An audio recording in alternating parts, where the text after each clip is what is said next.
பண்ண போறேன். பாருங்க, அதுக்கு கடலை மாவு எடுத்திருக்கேன். இந்த கப்பில் நான் தலை வெட்டி 4 கப்பு எடுத்துக்கிறேன்.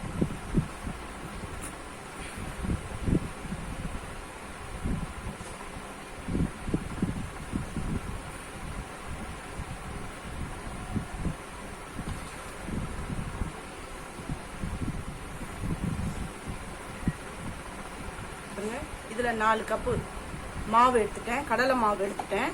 அதுக்கு 1 கப்பு அரிசி மாவு எடுத்துக்க போறேன். 4 கப்பு கடலை மாவுக்கு 1 கப்பு அரிசி மாவு போட்டிருக்கேன்.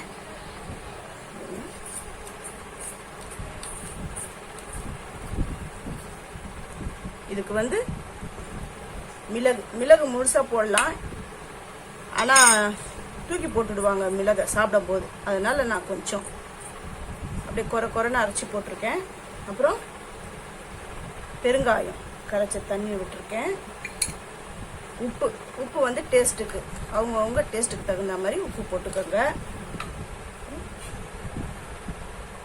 சூடான எண்ணெய்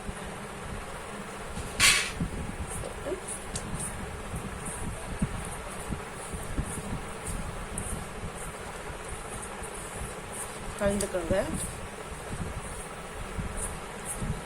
அப்புறம் தண்ணி நான் வெத வெதன்னு வச்சு எடுத்துன்னு வந்திருக்கேன். அந்த தண்ணியை சேர்த்து பிசைஞ்சுக்கோங்க. பாருங்க, இந்த மாதிரி கொஞ்சம் அப்படியே தளர்த்தியா அப்படி பிசைஞ்சுக்கோங்க. பிசைஞ்சிட்டு எண்ணெயில காராசேவு தட்டணும். அது எப்படி தட்டணும்னா, மாதிரி ஜல்லி கரண்டியில அப்படி வச்சு அப்படி பண்ணணும். வாங்க போய் பண்ணலாம். இப்படி பாருங்க, காராசேவ் எப்படி பிழியறதுன்னு பாருங்க.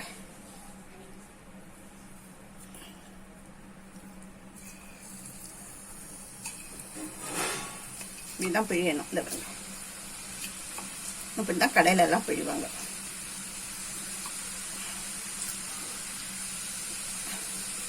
முதல்ல கரண்டியில முன்னையும் பின்னமும் நம்ம எண்ணெய் தடவிக்கணும். அப்புறம் இந்த மாவை இப்படி தேய்ச்சி விடணும்.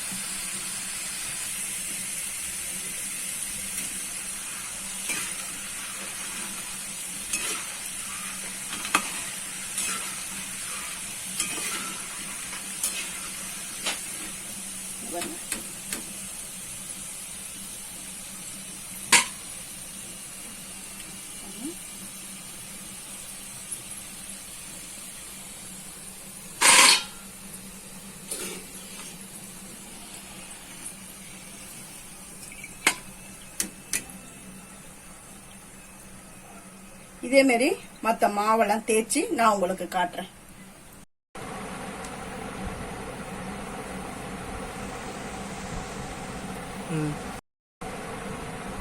இந்த பாருங்க, காராசேவு அந்த மாதிரி தேய்க்க முடியாதவங்க என்ன பண்ணுங்க, இந்த மாதிரி முறுக்கு குழா எடுத்துக்கோங்க.